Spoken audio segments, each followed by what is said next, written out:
And you can have forums of classes to coach them to become good students, A students. You can also have forums of professionals where you can bring them to the masjids. And you could have them be the role models and the mentors for people who want to be engineers or lawyers or doctors or businessmen or accountants or just being good mothers and good fathers. Because what is lacking in the Muslim community, the average Muslim home has no program where the mother and the father goes to a learning environment. You here in Canada are fortunate. I didn't find in that community, which has more than 1 million Muslims, a regular learning center for adults and children. Everybody assumes they are Muslim. How? By their name or their dress. But there's very little Islam in what they speak and in what they strive for. What I also observe is that this community is not short of Islamic slogans. You cannot beat them here in Canada for the slogans. You go to the typical Muslim community, they're full of slogans.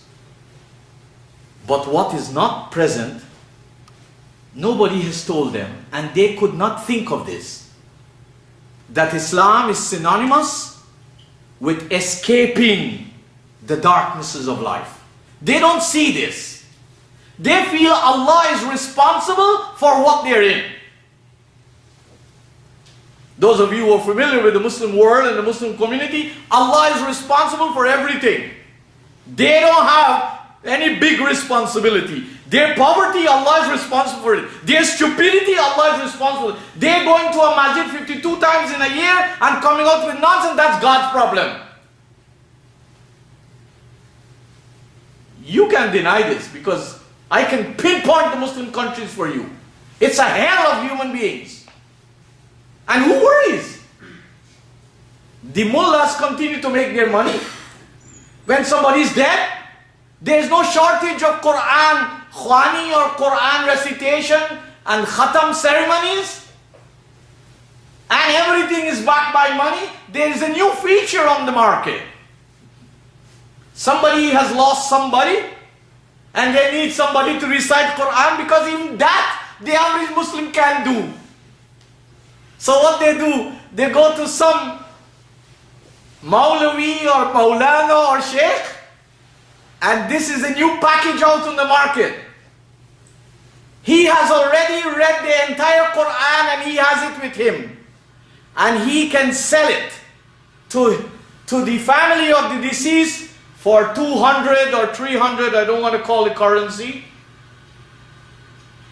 And he has already read this Qur'an for the family. So this is the business. And these poor people who were afflicted with a disaster of death have to continue to pay. Because why? These are hard services that you cannot escape. The problem is, nobody teaches the Qur'an here. The way the Qur'an is taught is almost similar to the way it is taught in Canada through the famous tafsirs, which doesn't make Muslims responsible and accountable, which make Muslims feel that God has to change their future, not that they are liable, accountable, and responsible. Those three words you don't find in the Muslim community. You don't find liable, responsible, and accountable. You go and take an interview of the average Muslim in Canada. Why do you go to the masjid every Friday? He doesn't even know. What do you do with all the stuff you hear every Friday? Most people don't hear much. Because I'll tell you something. Some people just go because the mentality of certain Muslims is what is also there. They give what they call a bayan, where they stand on the ground and talk. And then they do an Arabic khutbah like 5 minutes, which goes like a jumbo jet. They stand up on the minbar because they claim the Prophet of God spoke Arabic. So only Arabic can be spoken on that thing with a 3-legged or 15 legs or whatever. and only local language has to be spoken at the bottom. I have tried, and I can never say I've done enough. But alhamdulillah, some light have been kindled. And we are hoping to support those people to study, because that's what I said to them. I said, your first situation is to study, because you will be just like your people. If you like them, do nothing. And that's what I say to Muslims of Canada and the world. If you like the standards of Canadian Muslims or Muslims all over the world, just fit into any cultural enclave. You don't have to do anything much. Because anybody who comes to any Jummah doesn't have to perform, has to appear to perform. Everybody has to appear as a crowd. We don't have to agitate. We don't have to make sacrifices. We don't have to go to classes on weekend. We don't have to give up our old ways for new ways. Because why? We can still do the cultural things and feel satisfied. There is no goals that have to be achieved. There are no foundations that have to be built. Once I mark myself present, and God knows I've been to Jummah, I am clear. Whether I gather dust or nothing, who is there to assess me? And this is the baggage I found with the Muslims. So brothers and sisters, I give you another example. I knew of people who have now started to wear these Arab garments and who have become to themselves very pious people. They feel they're pious. I am not the one who can say they are not. That's not my job. I don't judge piety. I don't have the ability. But the problem about this is that their humanity started to shrink. The more pious they became, the less humane they became. When they were not wearing these things, they were very warm to their relatives. They were very nice to their relatives. They were very kind to their relatives. After they start to become very pious, they don't even want to say salam to their relatives. There is a statement that is floating about in the Muslim communities, and here also it's gaining momentum. Women cannot say salam to strange men. And of course they have all the ulama to back up all these nonsense. But those same women, when they go to the store, they can say, what's the price for this? Alright? They can say, can I have 2 pounds of that? I hope they don't go into, they will confuse the people till doing karate.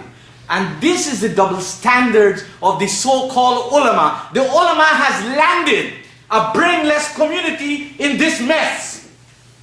They make you feel you're righteous and pious, although you have very little or no evidence practically to support that.